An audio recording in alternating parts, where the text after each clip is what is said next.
Bienvenue sur Télé Djibouti dans ce principal rendez-vous de l'information. Dans l'actualité ce soir, il y a cet exercice de simulation d'une attaque terroriste. Objectif, se tenir prêt à affronter un scénario d'effondrement. Vous entendrez le ministre de l'Intérieur dans ce journal. Bonsoir. Une délégation parlementaire conduite par le président de l'Assemblée nationale, Mohamed Ali Hamad, est composée des membres du bureau de l'Assemblée nationale, du secrétaire général ainsi que des hauts cadres du cabinet, s'est rendue dans la matinée d'hier dans la région d'Arta. Et ce, afin de poursuivre sa mission d'information sur le processus de la décentralisation et recueillir dans la même lancée les doléances du peuple. Lors de cette visite, les membres de la délégation parlementaire ont rencontré les notables, les chefs coutumiers et les jeunes avec lesquels ils ont pu donc échanger sur les diverses activités effectuées ainsi que les défis à relever en vue d'une décentralisation effective. D'autre part, les chefs coutumiers ainsi que les UCAL et les porte-voix de la société civile et les responsables des différents services déconcentrés ont demandé prioritairement au président de l'Assemblée nationale d'appuyer et de suivre leurs doléances au niveau du gouvernement et de transmettre leur message au chef de l'État. En effet, les représentants de la population d'Arta et les autorités ont soulevé la problématique du chômage des jeunes et sollicité le président de l'Assemblée à ce que les jeunes soient embauchés dans les différents ports du pays et surtout les chantiers déjà achevés. Et pour sa part, le président de l'Assemblée nationale a tenu à rassurer la population, indiquant que la jeunesse d'Arta, toute avait droit au même titre que le reste de la population, droit à l'emploi, et ce sur l'ensemble du territoire national.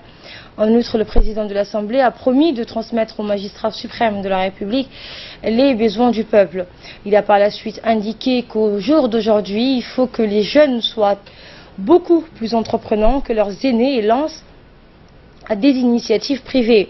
Nous sommes toujours disposés, a-t-il dit, à les appuyer dans les différents domaines et nos bureaux sont accessibles à tous sans distinction.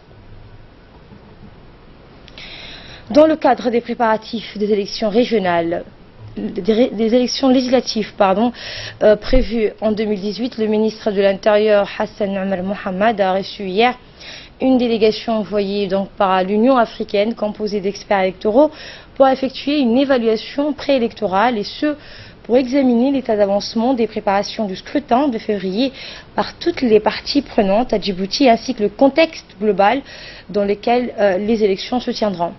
Eh bien, le secrétaire général du ministère de l'Intérieur et le directeur des élections en préparent à cette réunion. Dans l'actualité également, il y a cet exercice de simulation d'une attaque terroriste et ce dans le cadre de la lutte contre le terrorisme. Un exercice de simulation en cas d'attaque terroriste et une prise d'otage a été menée hier à l'hôtel Acacia par la police nationale et RAID en collaboration avec la coopération française. En effet, les forces de la police nationale et RAID poursuivaient depuis 2 semaines une formation de perfectionnement de leur capacité d'intervention et d'interpellation lors d'une attaque terroriste ou de prise d'otage. Cette formation a été dispensée par des experts du RAID français et c'est dans ce contexte que la force de la police nationale a préparé un scénario de fusillade survie suivi de prise d'otage pour clôturer ces séances de formation. Il s'agit là donc d'un échange de coups de feu avec les terroristes et puis intervention des éléments d'urgence pour libérer les otages. Objectif, se préparer à faire face à une éventuelle attaque et d'assurer une distribution efficace des secours. À l'issue de cet exercice, les participants du RAID djiboutien ont reçu leur certificat de fin de stage en présence du ministre de l'Intérieur Hassan Omar Mohamed, de l'ambassadeur de France à Djibouti et du directeur général de la police nationale, le colonel Abdillahi Abdi Farah. La formation donc a pris fin avec des policiers prêts à mettre en œuvre ce qu'ils ont appris du programme pour mieux servir la nation. Cette formation est placée dans le cadre de rehausser les capacités d'interpellation de la force de la police nationale, les RAID, en matière de lutte contre le terrorisme.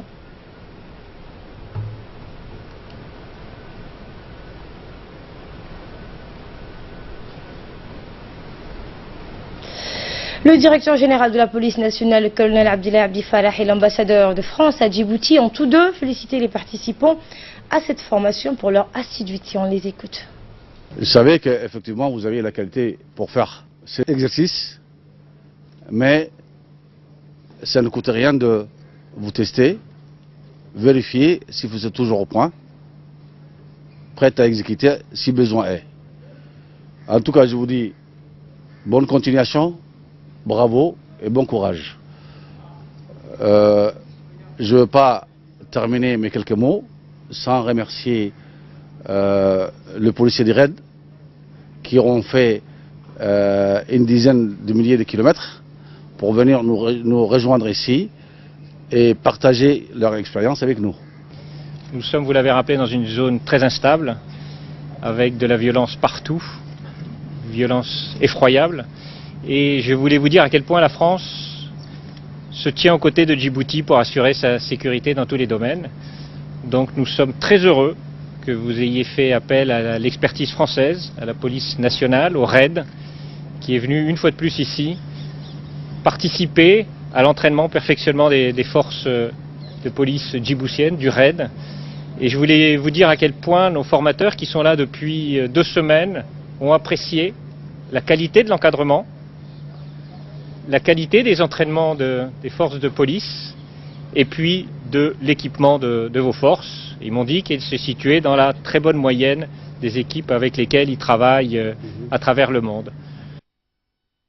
Et de son côté, le ministre de l'Intérieur, Hassan Al-Mohamed, a rappelé que le but ultime de cette formation était de se tenir prêt à affronter un scénario d'effondrement, quelle que soit son origine. Le ministre a également rappelé les récents attentats qui ont endeuillé la Somalie et que la République de Djibouti se situe à quelques kilomètres de la frontière somalienne. Voici ses propos. En effet, de nos jours, nous vivons des situations sécuritaires dramatiques. Rien que ce qui s'est passé en Somalie le samedi 14 octobre 2017, n'est-ce pas, nous préoccupe beaucoup. Les terroristes maintenant tuent massivement la population civile. Vous savez très bien, nous, la République de Djibouti, est située. La capitale de la République de Djibouti est située à 12 km de la frontière somalienne. En effet, la République de Djibouti combat également ces terroristes en Somalie. C'est pour cela que nous, Djiboutiens, avec le concours de nos amis français, on doit répéter ce genre d'exercice. On doit être prêt à toute éventualité. La menace est réelle et qu'on doit prendre au sérieux la situation. Assurer la sécurité de notre population civile doit être notre objectif principal. Nous sommes responsables vis-à-vis du peuple de la République de Djibouti. Et nous devons être à la hauteur de cette mission. Et je vous amène à Riyad cette fois où le ministre de la Santé, Dr Jamal Muriki, a effectué une visite de travail de 3 jours au Royaume d'Arabie Saoudite, au cours de laquelle il a été reçu par le président de la Fondation King Salman, Dr Abdullah Al-Rabah, et ses principaux collaborateurs. La rencontre de haut niveau s'est déroulée au siège social de la Fondation du roi Salman en présence de l'ambassadeur de la République de Djibouti en Arabie Saoudite, Diaïdine Abba Makrama. Le ministre de la Santé était également accompagné d'une délégation de cadres de son département, composée du directeur de l'UGP, Adan Hussein, du conseiller technique chargé du monde arabe, Abou Bakr Hosh, et du responsable de la communication, Bachir Maki Hamad, qui ont donc également assisté à cette rencontre. Objectif: discuter des voies et moyens d'approfondir et de renforcer le partenariat entre la Fondation King Salman et la République de Djibouti dans le domaine de la santé. Pour rappel, cette fondation avait octroyé gracieusement au ministère de la Santé plusieurs conteneurs de médicaments en janvier dernier. La fondation est également très active dans le camp Markazi, où elle a apporté un soutien considérable en faveur des réfugiés yéménites ayant fui la guerre dans leur pays. Ainsi donc, le superviseur général de cette fondation a d'emblée souhaité la bienvenue au ministre de la Santé et à la délégation qui l'accompagne, tout en réaffirmant que la fondation est disposée à poursuivre encore davantage ses efforts pour améliorer la santé des concitoyens djiboutiens.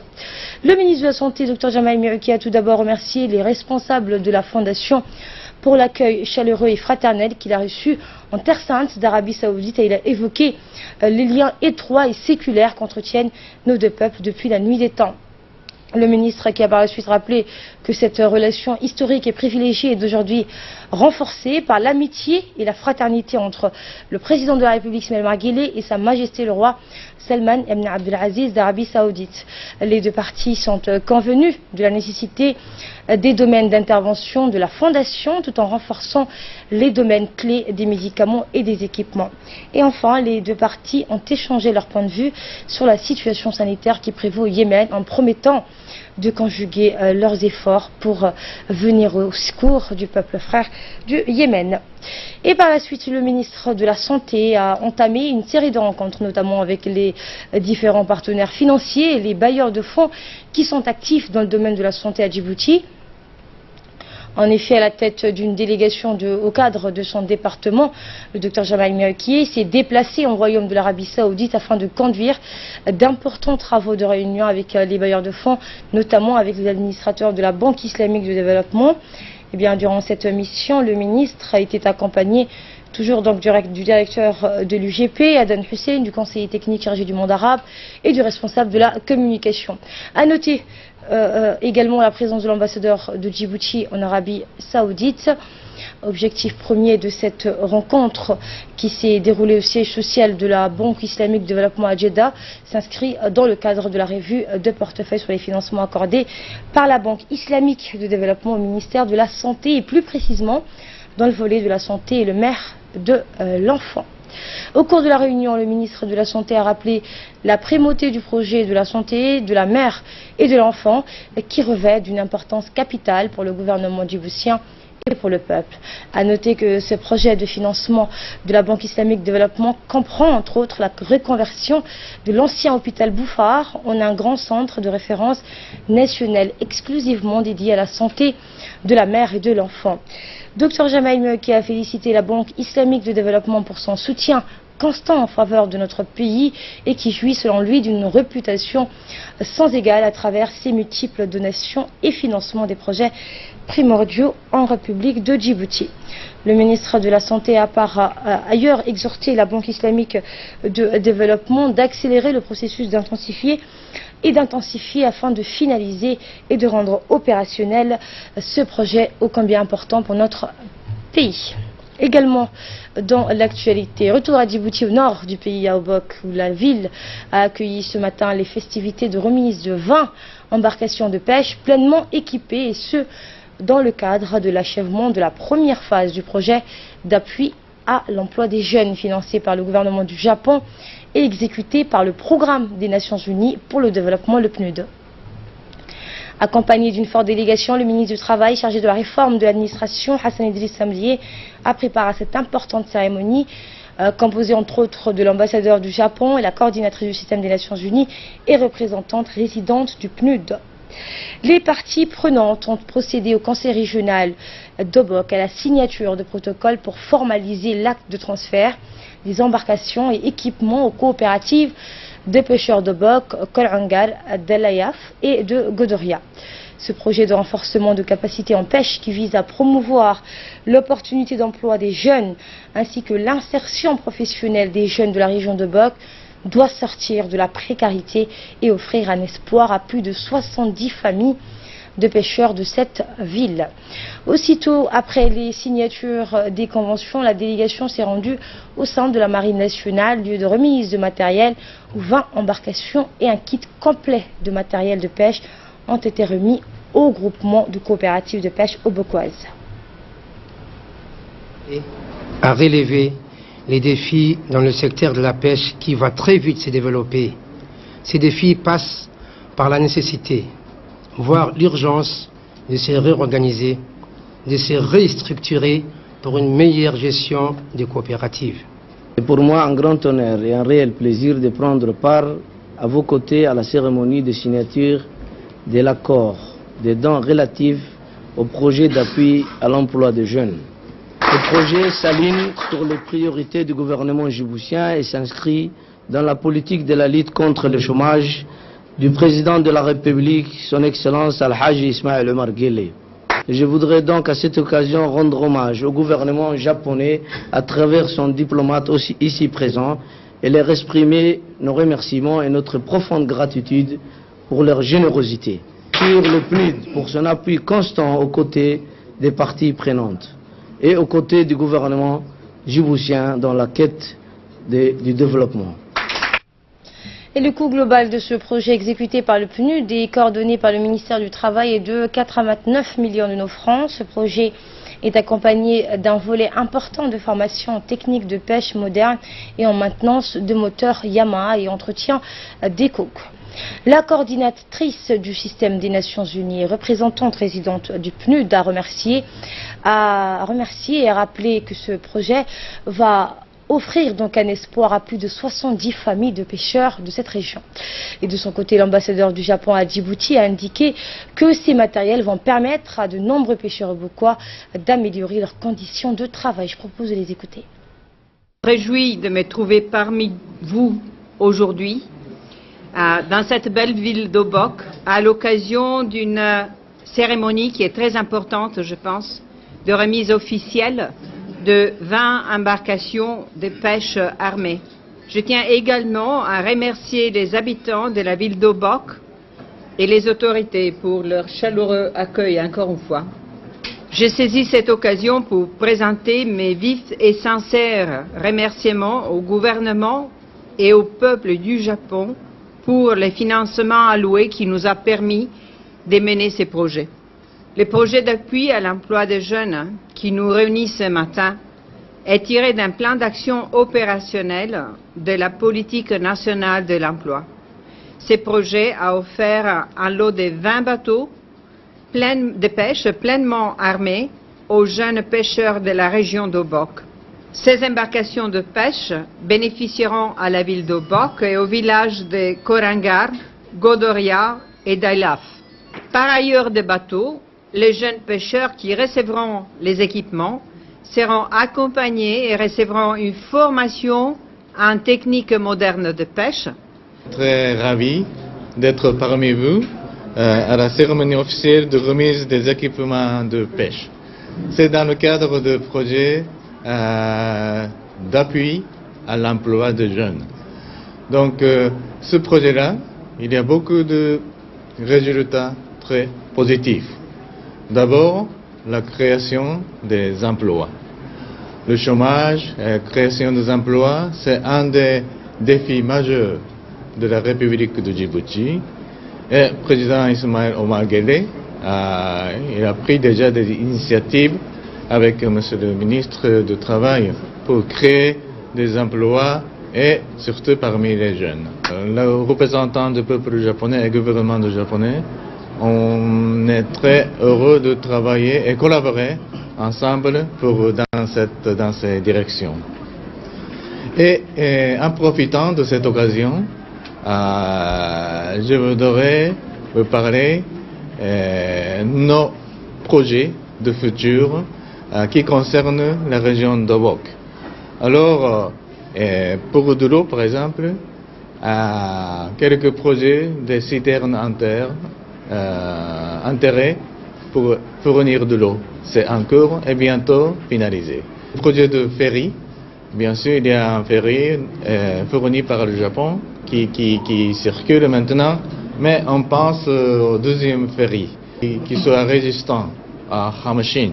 Donc même juillet-août, ça va passer. Ça arrive jusqu'à Obok.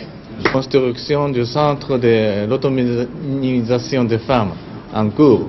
Donc peut-être début de l'année prochaine, ça sera terminé et on va faire la cérémonie de l'inauguration. Et pour sa part, le ministre du Travail, Hassan Idriss Amri, a insisté sur le fait que ce projet de renforcement de capacité en pêche vise à promouvoir l'opportunité d'emploi des jeunes ainsi que l'insertion professionnelle des jeunes de la région de Bac. L'initiative est destinée à accroître les opportunités de développement économique, mais également la création d'emplois dans la région. En effet, conscient que le chômage touche particulièrement les régions, le gouvernement a pris toute la mesure de cette réalité. C'est pourquoi des projets de développement qui visent au renforcement du tissu économique des régions ont été mis sur pied dans la politique nationale de l'emploi. Ainsi, lors de l'élaboration du plan d'action opérationnel de la politique nationale d'emploi, les régions n'ont pas été délaissées, au contraire, elles ont été mises en avant-garde et plusieurs activités ont été planifiées dans les différents programmes prenant appui sur les réels besoins et les potentialités économiques de chaque région. Parmi ces actions, nous voilà réunis aujourd'hui à Obok dans le cadre des activités d'un projet d'appui à l'emploi qui concerne la promotion de la pêche, atout naturel de cette région.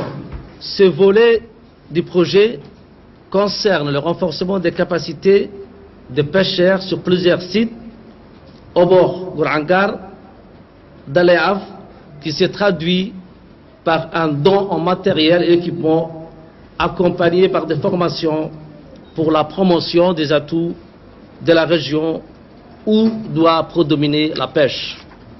Ce projet va sortir de la précarité et offrir espoir pour 70 jeunes pêcheurs. Comme dit le vieux dicton chinois, si tu donnes à quelqu'un un poisson, tu le nourris un jour. Si tu lui apprends à pêcher, tu le nourriras pour toujours.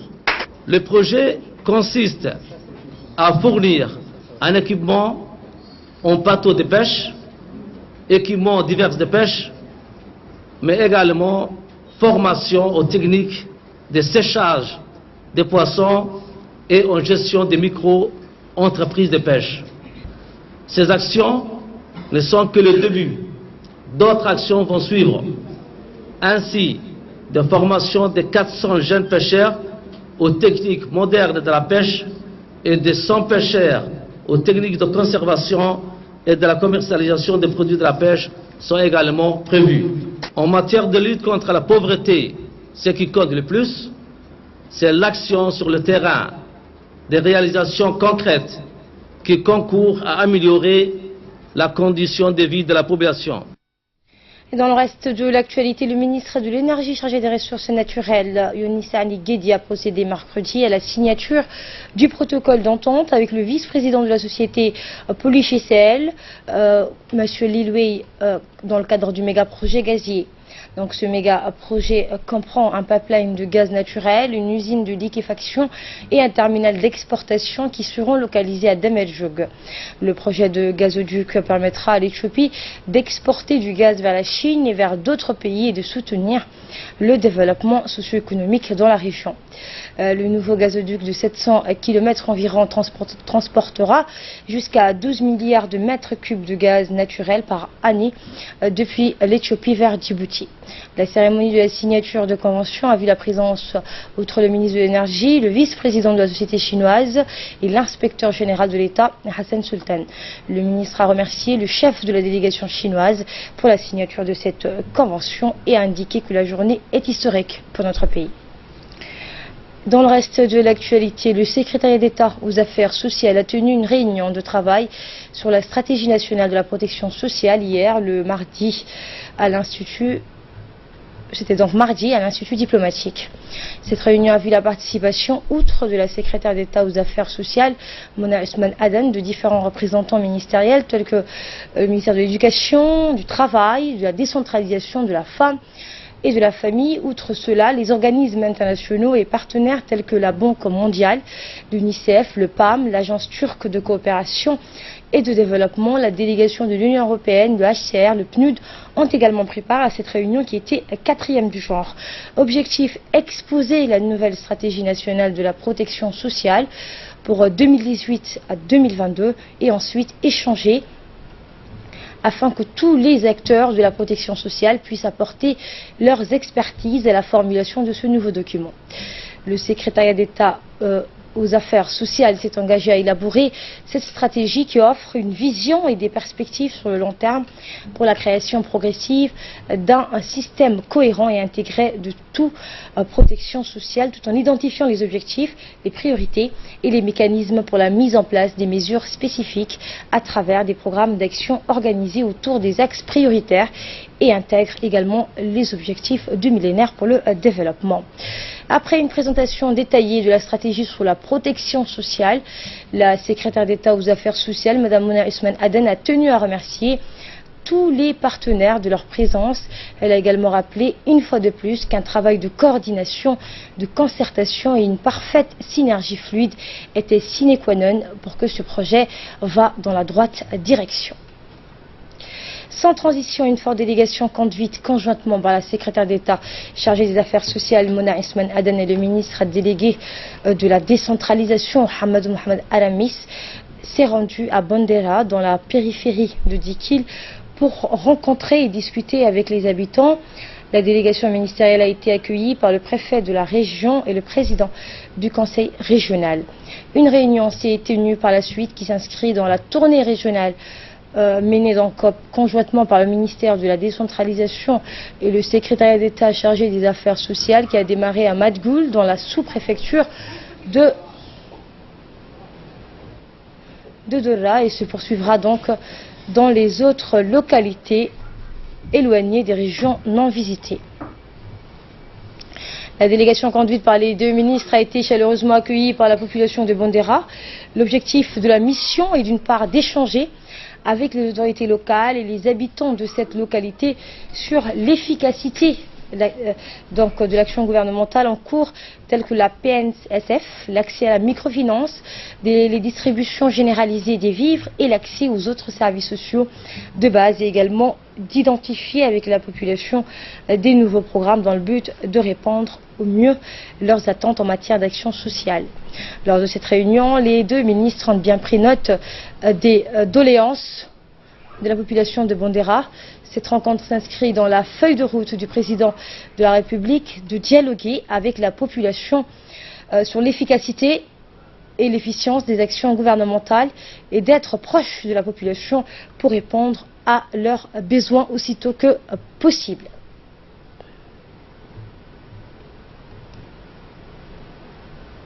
Retour.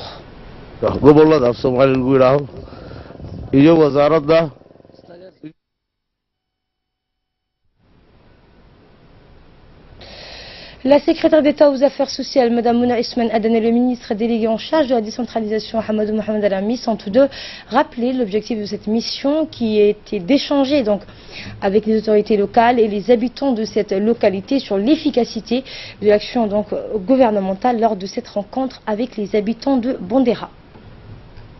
D'accompagner toutes les actions de développement que d'autres membres du gouvernement comptent effectuer dans la région de l'intérieur et dans la commune, au mieux impliquer et associer la population. Donc la décentralisation, c'est vrai, est un processus politique lent, mais si on croit que c'est quelque chose qui s'installe du jour au lendemain, ça peut te décourager. Ça demande beaucoup de persévérance, ça demande beaucoup de patience, ça demande de l'implication de toutes les personnes, les hauts fonctionnaires, les parlementaires, les élus locaux, les notables, les éleveurs, les agriculteurs. Donc c'est une réforme qui a besoin d'accompagnement de l'ensemble pour rendre cette réforme un mouvement d'ensemble. Les personnes en soi, il faut qu'ils croient à cette réforme.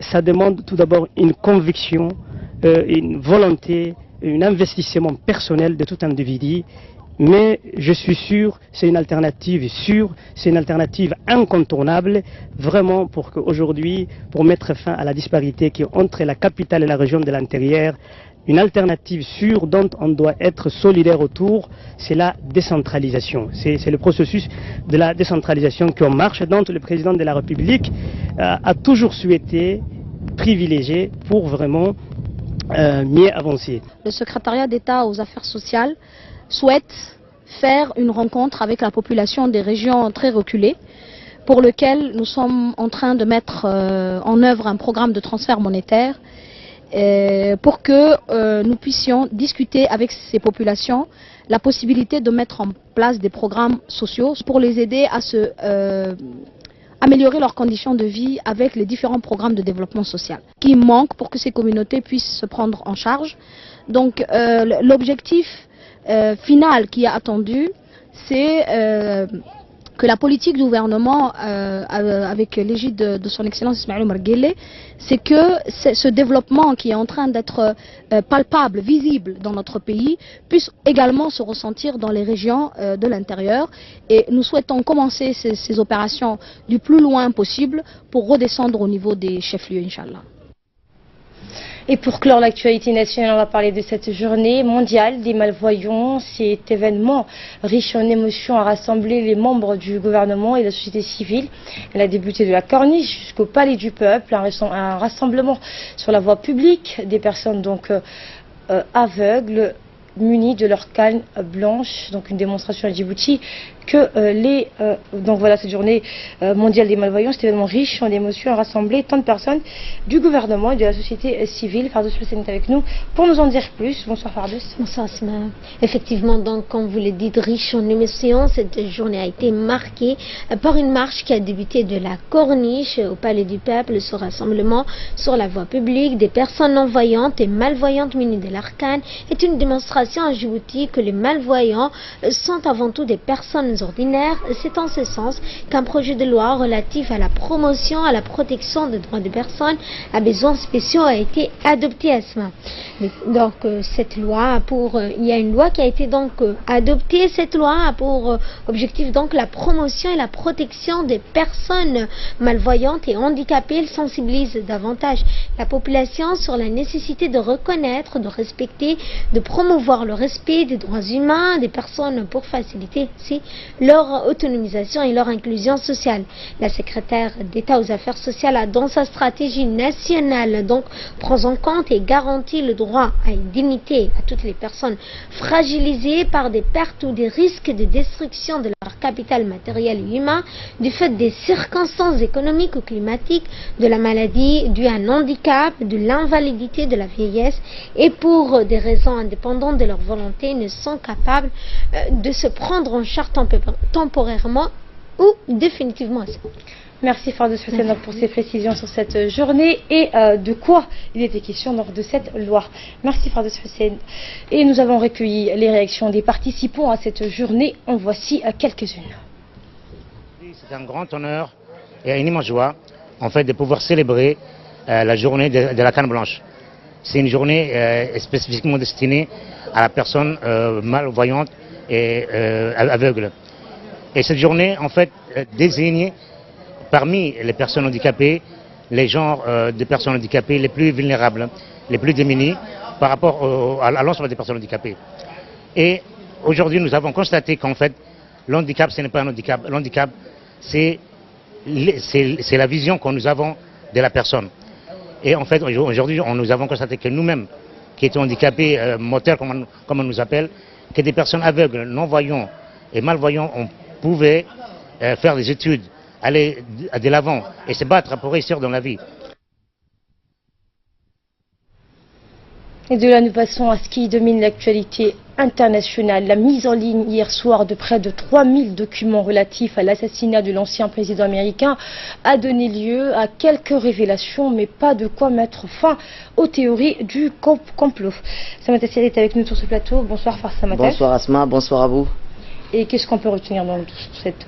Oui, effectivement, Asma, Donald Trump avait pris un malin plaisir de faire monter la pression. Comme dirait Jacques Chirac, l'effet escompté a fait pchit depuis le 21 octobre. Il annonce son intention de publier les dernières archives classifiées concernant l'assassinat de John Fitzgerald Kennedy. Le président américain faisait pourtant tout pour préparer l'opinion à quelque chose de sensationnel. Le temps attendu publication des archives concernant JFK s'est fait demain, tellement intéressant, a ainsi tweeté Donald Trump le 25 octobre. Puis le lendemain, au final, il y aura une grande transparence. J'ai l'espoir de tout divulguer au public. Pourtant, l'ancien animateur du jeu télé-réalité des Apprentices est contraint de repousser de 6 mois la publication de certains documents jugés trop sensibles par la CIA et le FBI. Sur les 3100 dossiers encore secrets, ce sont 2891 documents qui ont été mis en ligne le 26 octobre sur le site internet des archives nationales américains. Les historiens, journalistes et citoyens passionnés par l'assassinat de JFK ont donc de quoi occuper leur journée pour un bon moment.